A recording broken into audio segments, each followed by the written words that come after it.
Boiling hot water there. Oh god, that's so painful.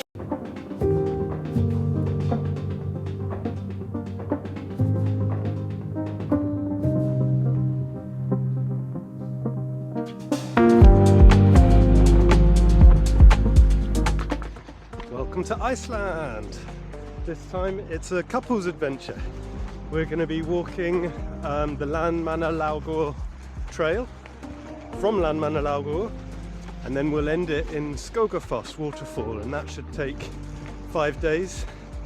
And we're currently in Reykjavik, rushing to the bus for a 4-hour bus journey across southern Iceland.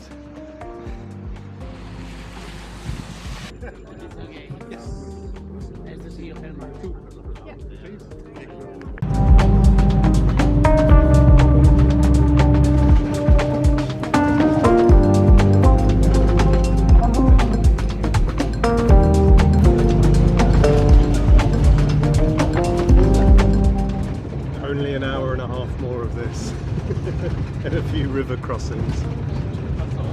I was planning to have a nap. It's not going to happen.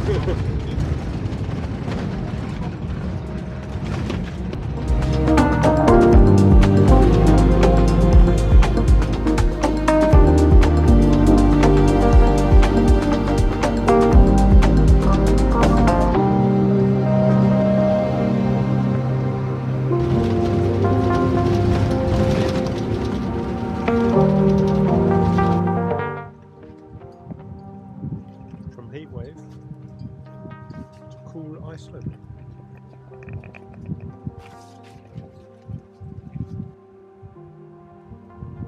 Mountain Mall bus, camping area, the hut we're staying in, the lava flow from 1477. So we actually start the Laugevegur trail tomorrow, and it'll take us 2 days, and then there'll be 2 extra days on a trail we can't pronounce to take us to the coast. So this is kind of day 0. We're going to stay in Laugevegur and walk around. We'll do a 3 or 4 hour walk in order to see what is the Highlands' most visited site. And you've got these silica-rich volcanoes that last erupted in 1477, hence the lava right there, less than 500 years old. And we're going up this one first, Blanakil or something like that. And we should have a great view up there.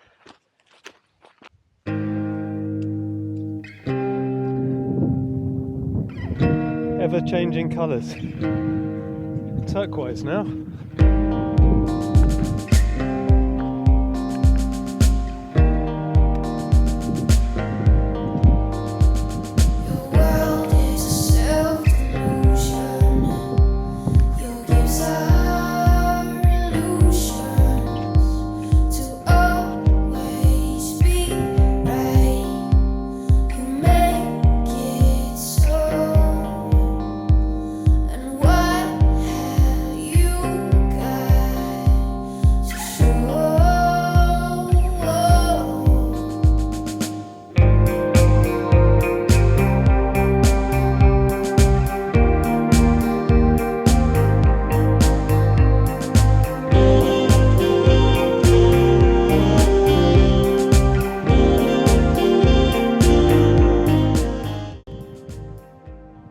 Drizzles come in. Still not very cold though. So we're on the top of Blanakil already, and we'll head to the next mountain.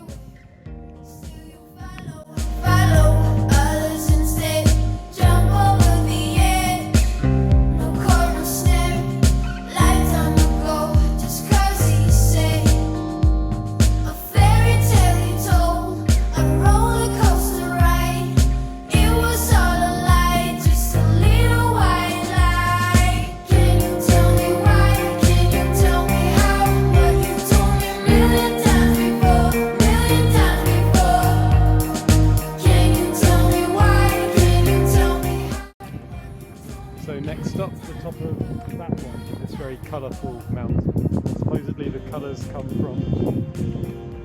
silica-rich lava.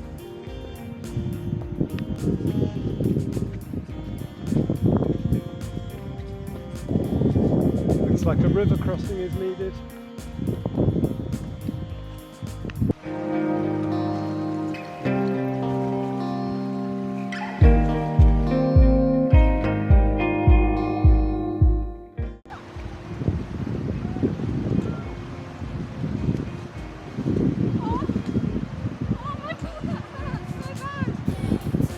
Last little bit. Nice and warm. Lovely.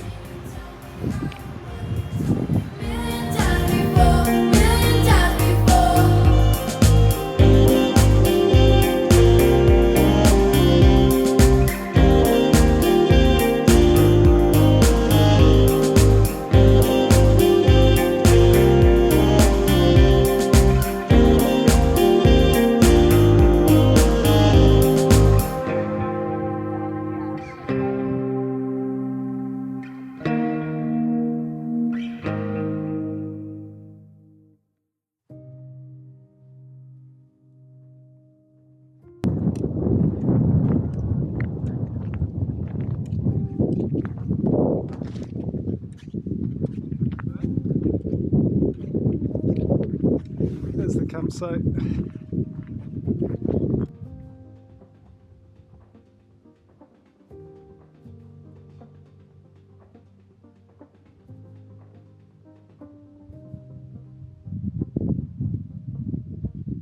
So we've made it to the second summit.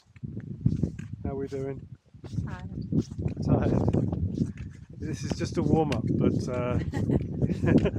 it's steep terrain.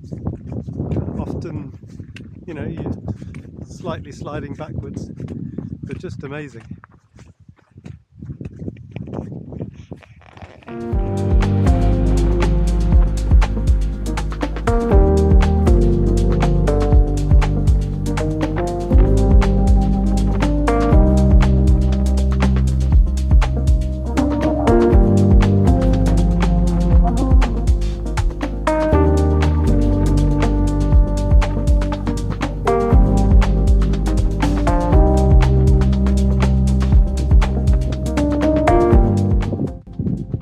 Life in a lava field. Right, 2 kilometres to go.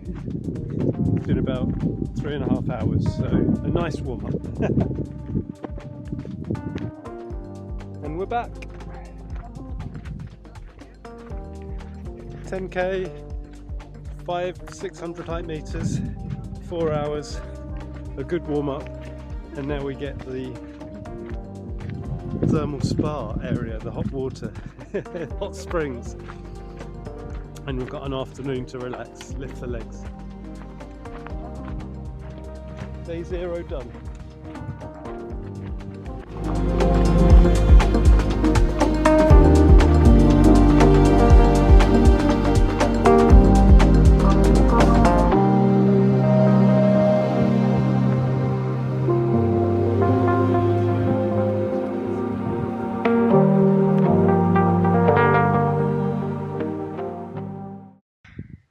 It's morning of day 2.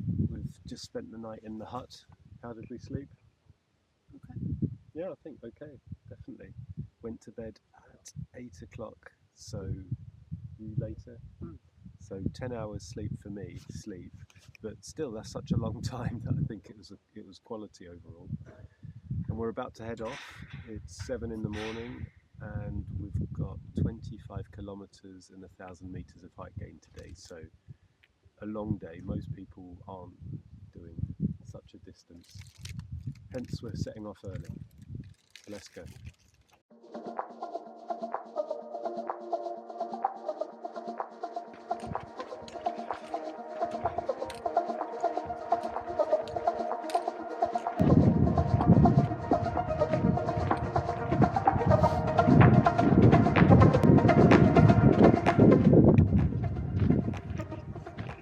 This very shiny rock is called obsidian. The lava flow is over rock or a lava lava called rhyolite, so very viscous rock. So slow moving, and then when it cools it makes a very tough landscape to cross. So we're very glad we've got these paths.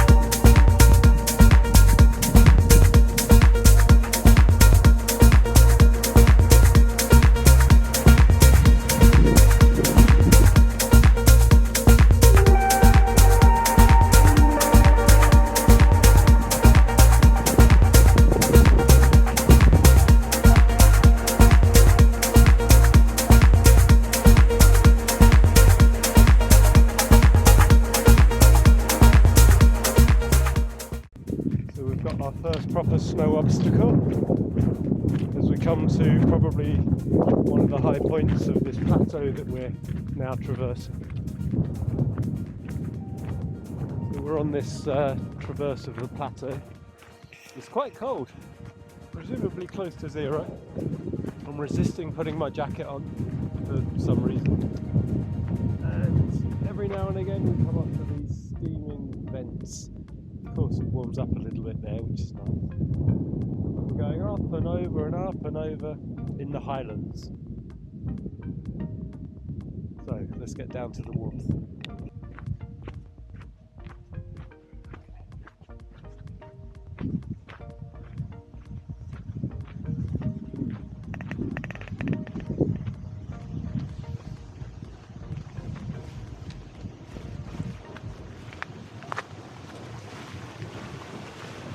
Not sure where the path goes, but I'm not going anywhere near that.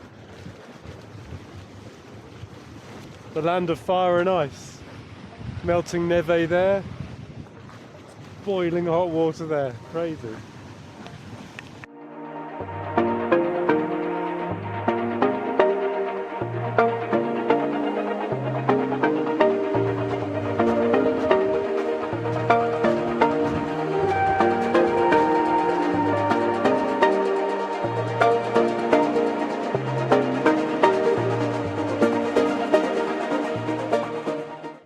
This obsidian from rhyolite is incredibly smooth and incredibly sharp as well.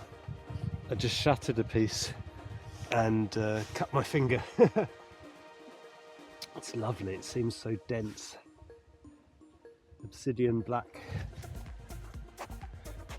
So we're at 1,000 meters up on a new lava field. And it's spectacular, as always. That way.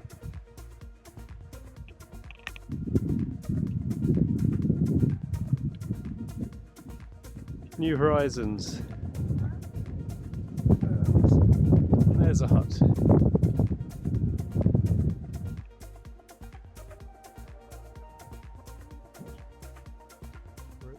We're at the Tinuska hut. 10k into the walk. Very quiet.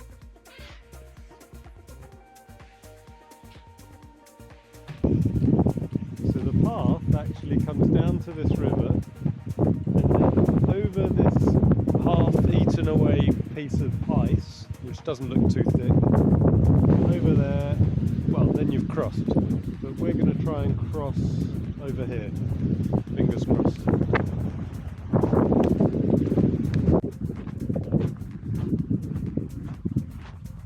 I'll send Lucy across first.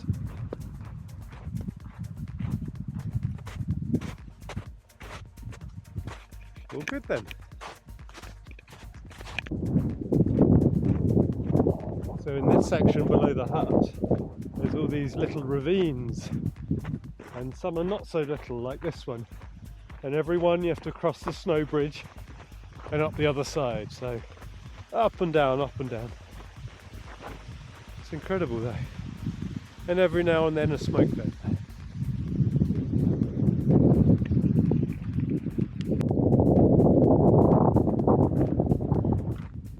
There's a good bit coming up.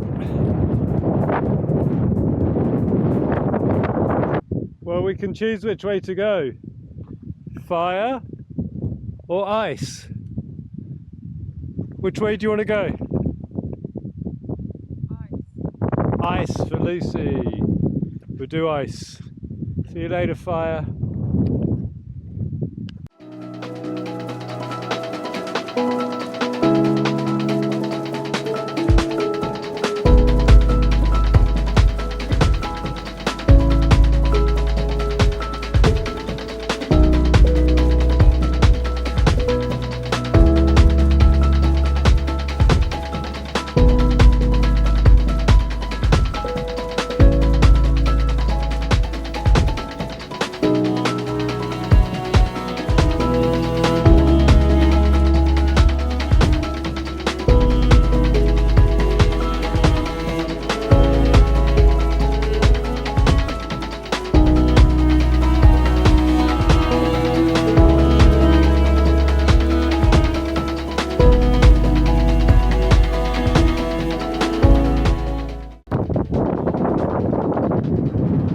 Dropping out of the Highlands, heading towards that lake.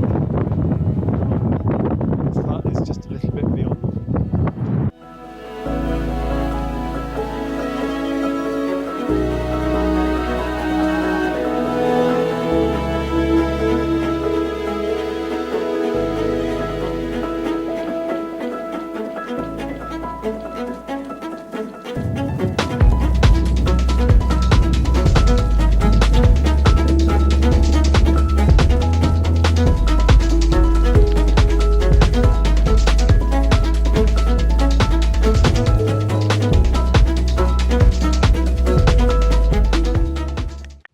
So we're at the lake Alfta Vatten and we're off to Havangil Hut, 3.8k. One last mini adventure for the day. You can do it!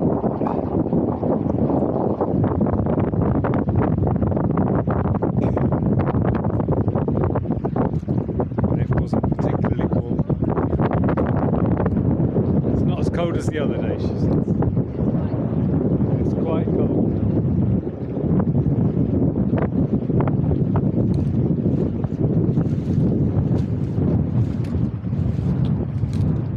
Yay! Well done! Achieved!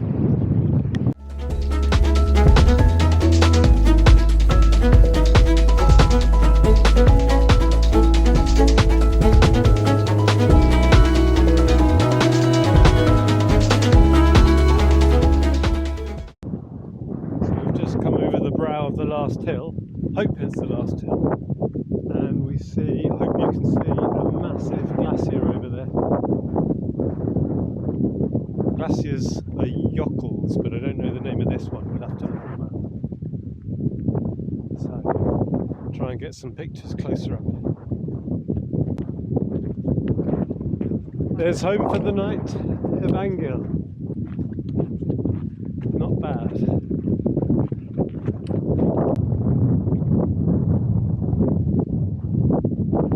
So for us, that was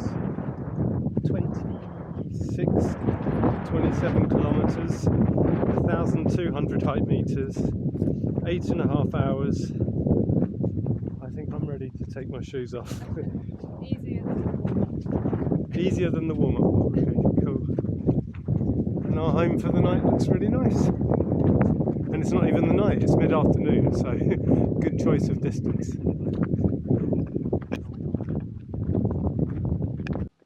Guided tour. So boots, a nice warm kitchen, and typical of every Icelandic hut, it seems, is the boiling pot. When you take water, you top it up with cold, and even some reserves, so we've had a cup of tea. So we're going to settle in, and even there's a little shop that sells beers and snacks. So we're good.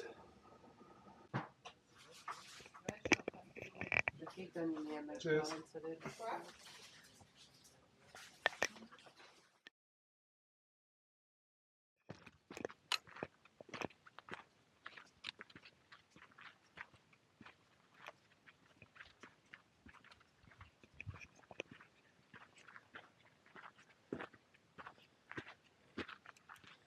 So, Laugevegur day 2, our hike day 3, and we're out before 7 o'clock. And that hut was really quite nice. Yeah, it was lovely. And slept pretty well. And so today we have 28 kilometres and about 600 height meters to get to Thorsmork. And so that's like 2 stages in one again, hence the early start. But it should be a little easier than yesterday because there's less height gain and we're less high up. And the weather is absolutely lovely. So all good.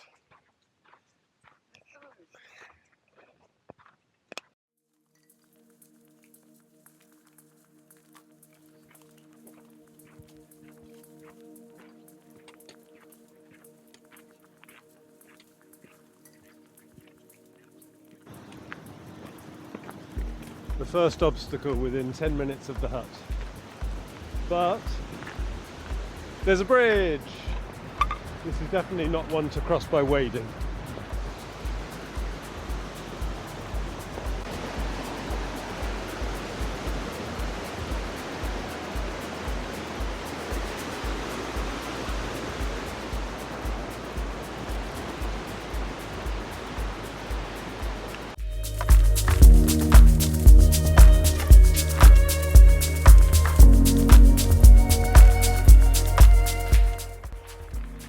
So only 5 minutes later, another river, and this one we do wade across. So if we weren't awake already, we will be.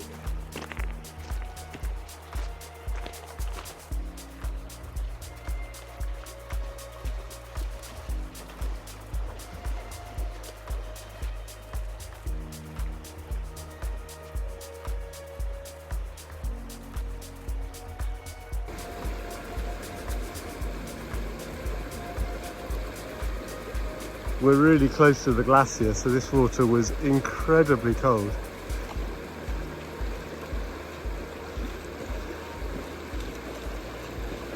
Oh, at this point it's stinging. Oh God, that's so painful. Oh, you did it. Well done. It gets better within a minute or two.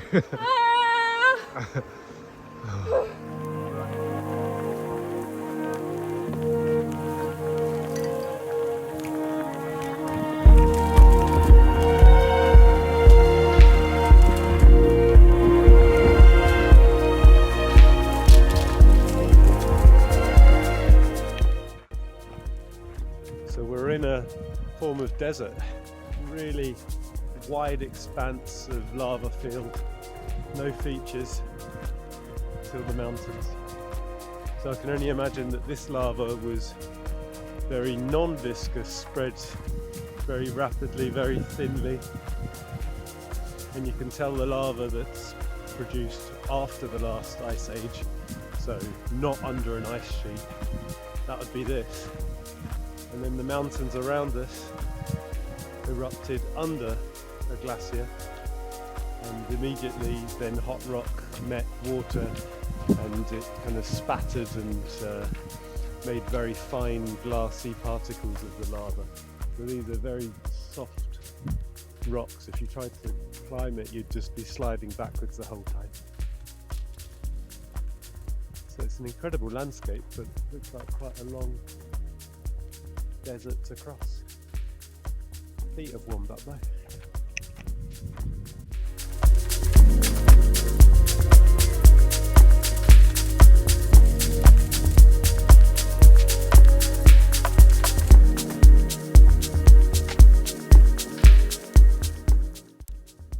There's not a sound in the desert. No rustling, no birds in the sky. There's no other hikers actually. Starting early means you're all alone in this lovely big landscape. It's amazing. There are smells now and again. Could smell some hydrogen sulfide, so there must be some outlet of hot steam nearby. But otherwise it's a very special environment. I think we're coming up to a river. Up here, I've climbed on a rock. Up here I can hear the faint rumble of a river. Actually, I can see a bridge too, so that's good. Shoes stay on. It's very tranquil. A sound has come to the desert.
Looks like we drop off this desert plateau canyon over there. You can hear it roaring. Glacier up there, hidden by cloud.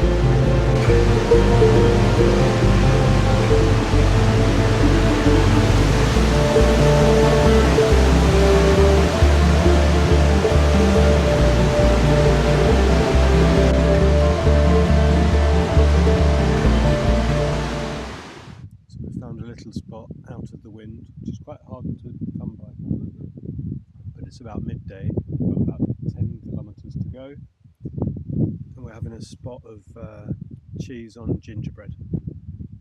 Recommend it.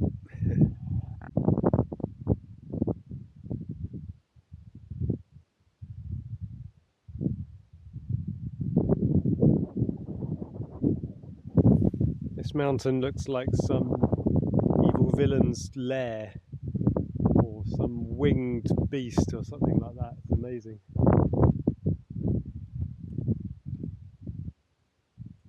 About 9k to go. Icelandic landscapes.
we've done it.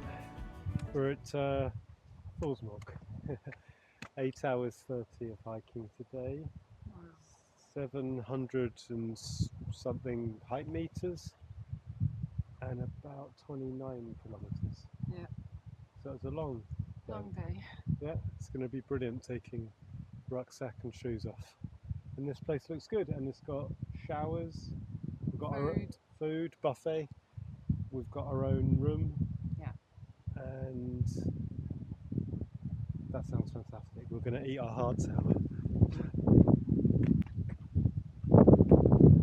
Number 6.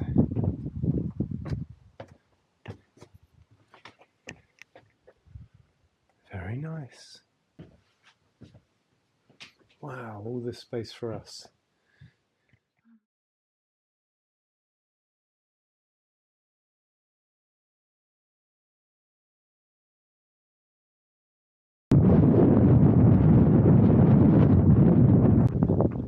So it's day 3 of hiking. We've left the Laugevegur behind, and now we're on the next trail, which we'll do in 2 days, ending at Skogafoss waterfall and the coast. And last night was you saw the cabin, and there was also a buffet dinner and a buffet breakfast, so we ate so much. We ate royally. So we're fully replenished, everything's charged up again. Legs feel a little sore at the start of the day, and today's route is about 15 kilometers and 1,200 meters of height gain, basically straight up. And we will sleep in a bivouac hut between 2 glaciers, so up at 1,000 meters. And there's due to be some winds today, more winds than usual. And so the field temperature as we climb will eventually get below 0. So today's the day to wrap up warm. But it's a good start, bellies are full.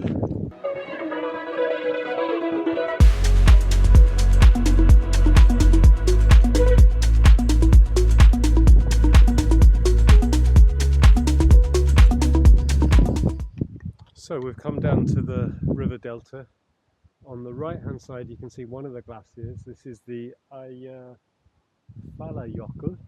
That's the one that erupted something like 10 years ago and stopped all the European air traffic. So it's a subglacial volcano, and as I was saying yesterday, the lava, the eruption immediately hit ice and water and therefore made ash and fine particles, which then flew up in the sky and spread right across Europe thanks to the winds. So that's reassuring. And then on this side, the side we're headed, there's another glacier, Katla, a famous volcano that erupted some 100 years ago.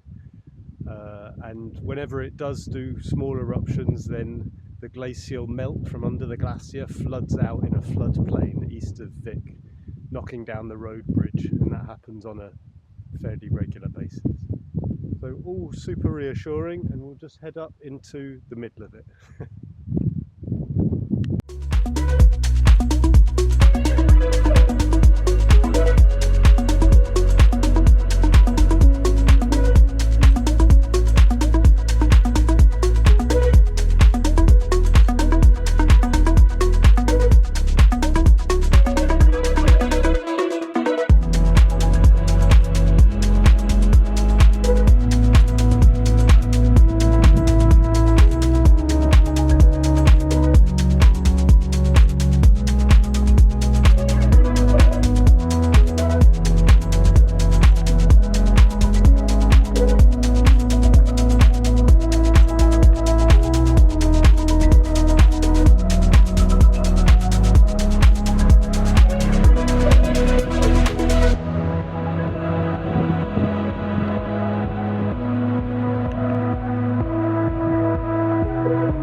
So this section is steep on both sides, down there and down there.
kilometers.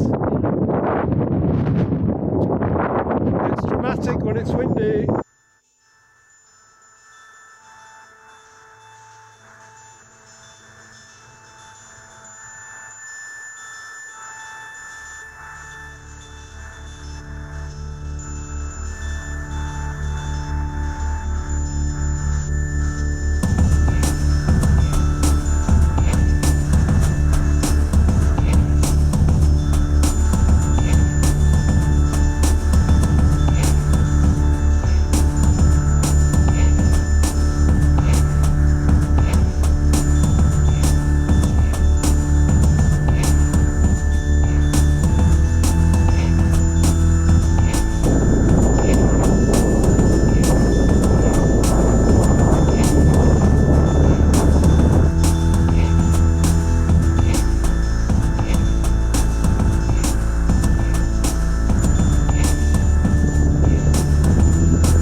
Shortcut, but it went right through the middle of the new lava field, and we met a guy who said that it was very technical and tough going with climbing, so we took the long way round, the snowy way, but feels like the right way.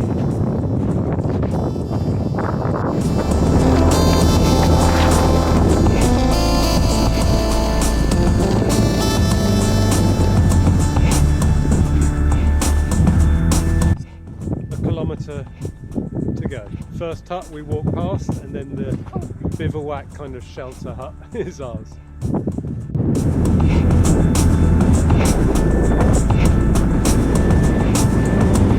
So how was today?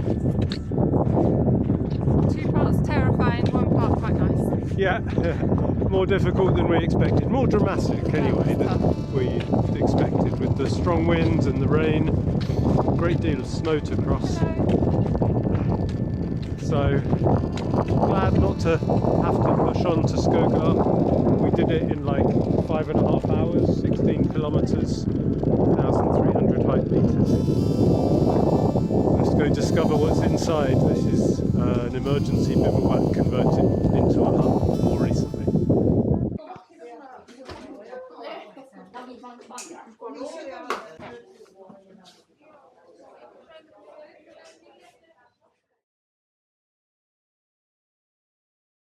All right, last morning of hiking.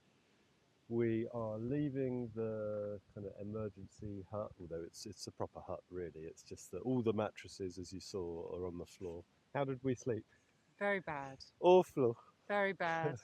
But we woke up to this view. Yeah. It was gorgeous. We came here and couldn't see anything, and then now there's one glacier with Katla underneath, the other glaciers over there, and we don't care. It's the last day. We're going to stay somewhere nice tonight, and it's not a big hike. We've got, what is it, like 13 kilometers, Yeah. and it's mostly downhill, and we'll end up at the Skogafoss waterfall, which is a kind of spectacular ending. And hopefully the weather stays good. And the weather looks like it will. Yeah. And we met some absolutely lovely people in the hut, and spent all afternoon chatting. Yeah, it was nice. Yeah, super international. Yeah. Okay, let's get going.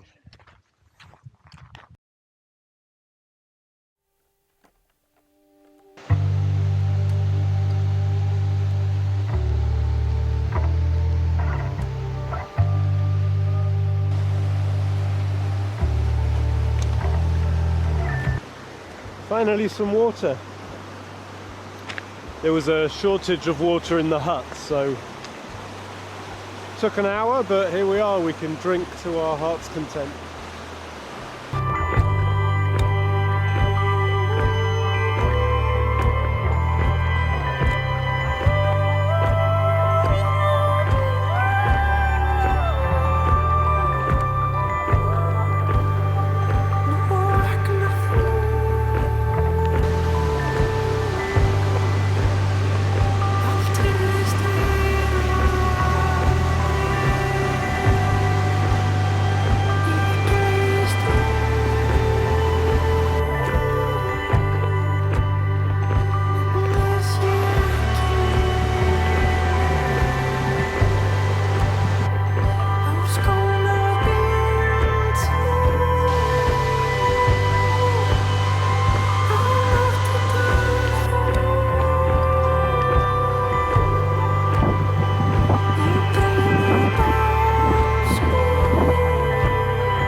Signpost number 1. Pretty much there. So we made it to Skogafoss. It was so good to see the river get bigger and bigger and all the waterfalls get more massive.